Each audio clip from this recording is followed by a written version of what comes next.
శివ సహస్రనామం ఒక అద్భుతమైన అస్త్రం వంటిది. బ్రహ్మాస్త్రం కంటే, పాశుపతాస్త్రం కంటే, నారాయణాస్త్రం కంటే గొప్పది.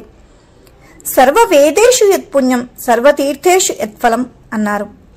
అనగా సకల వేదాలు చదవడం వల్ల వచ్చే ఫలితం, సకల తీర్థయాత్రలు చేయడం వల్ల వచ్చే ఫలితం, అనేక యజ్ఞములు దానములు చేయడం వల్ల వచ్చే ఫలితం శివ సహస్రనామం చదవడం వల్ల, వినడం వల్ల పొందవచ్చును.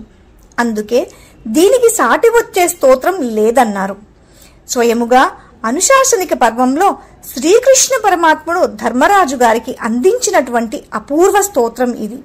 జపం, శివదర్శనం చేయడం వల్ల, చేసేవారికి యథాశక్తి దానం చేయడం వల్ల అనేక శుభములు కలుగుతాయి. మహాత్ములు ఎప్పుడూ చెప్పేది శ్రమ వల్ల వాళ్ల కర్మ కరుగుతుంది.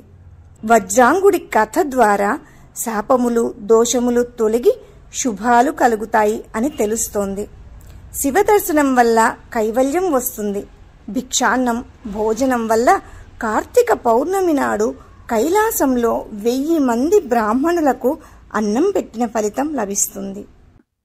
ఏ దేవాలయానికైనా దానం చేసిన వారు ఆ ఆలయ నిర్మాణానికి ఎన్ని ఇసుక రేణువులు ఉపయోగపడ్డాయో అన్ని దివ్య సంవత్సరములు సాక్షాత్ శ్రీ నారాయణ స్వామివారి దివ్య సన్నిధానమైన వైకుంఠంలో ఉంటారు. ఆలయ నిర్మాణం జరుగుతున్న ప్రదేశానికి వెళ్లి దానం చేయలేకపోయినా తన ఇంట్లో నుండే ఈ దానం చేసిన వారు చతుర్గుణం అనగా 4 రెట్లు ఎక్కువ ఫలితాన్ని పొందుతారు.